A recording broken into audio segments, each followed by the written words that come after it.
Now, for more on this, let's chat to MPA Scientist at WILDTRUST, Kendyl Wright, who joins us on Zoom to tell us more.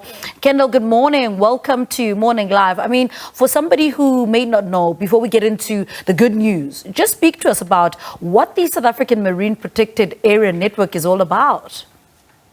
Sure. So our Marine Protected Area Network is our critical areas that we protect to ensure that the ecosystem services and the livelihoods that people need from the ocean are protected from now and into the future.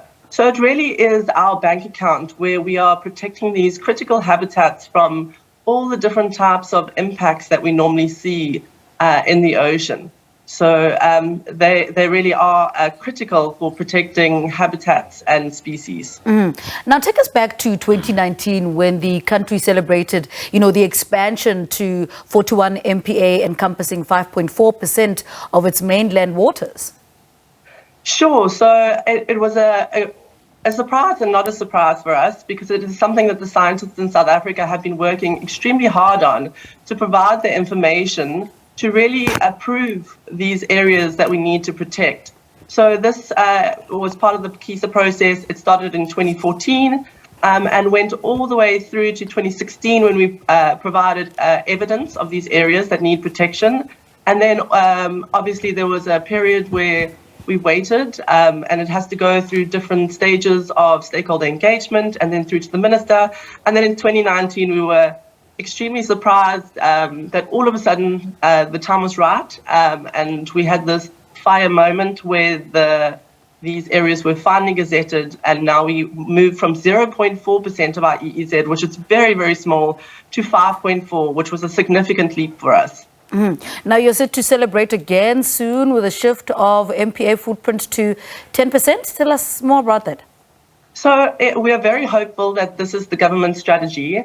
The Critical Biodiversity Areas Map has been released this year. It's a very important step in this MPA expansion process. This map was produced by Dr. Linda Harris at Nelson Mandela University, and it's a collaboration with the South African Aquatic National Biodiversity Institute, SABC, and the Department of Forestry, Fishery and the Environment. So what it basically is a means that we've put all of our strategies together and now identified these critical areas where we actually have no time to waste to protect. Speak to us about, how the key step in conservation planning process in the production of Critical Biodiversity Areas Map and all the stakeholders involved. Sure. So it's a massive process that is really driven by Nelson Mandela University as well as the SANBI and DEF. And it's a collaborative process where all the users of the marine space, so this includes people from the biodiversity sector as well as from private and enterprise, that put through spatial layers. So basically it maps all the species, ecosystems, as well as all of the costs. So it includes things like priority fisheries areas as well as oil and gas, and it prioritizes the space, our marine space, and it really informs protection and management and pulls together our marine strategy. So when we go forward to making this next step to protection, we can say, well, we've consulted everyone, and we have chosen these areas, the best areas that we need to protect while reducing our conflict with industry. And I understand that the creation of this map is very collaborative and data-hungry process. I mean, tell us a little bit about that. Sure. So everyone in the marine sector is able to submit data.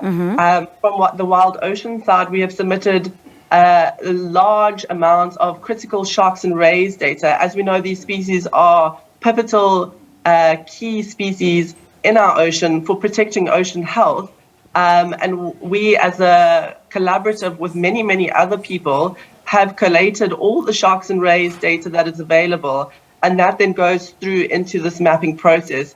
But it's not just us, obviously, that submits information, but members of government who have data sources, as well as data sources from many, many other NGOs.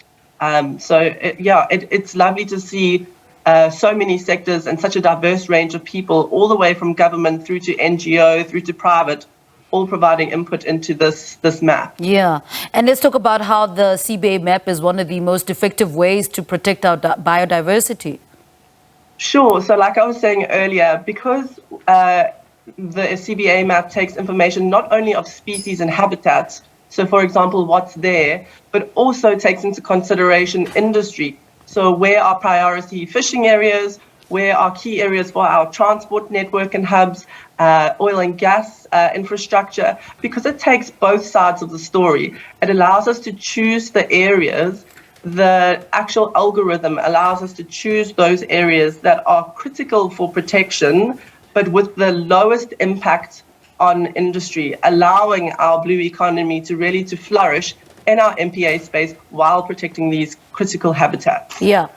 Take us through some of the country's critical coastal areas and what can be done, to make sure that we avoid marine biodiversity crisis. So I think, South Africa is so blessed with such a wide range of areas that are not only beautiful, but provide these important services for us. For example, if you go up to Isimangaliso, we have coral reefs.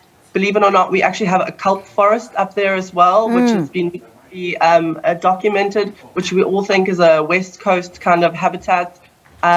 So, I mean, these habitats are also, they're not only critical from a biodiversity perspective, but they're also, the ocean provides every second breath for us.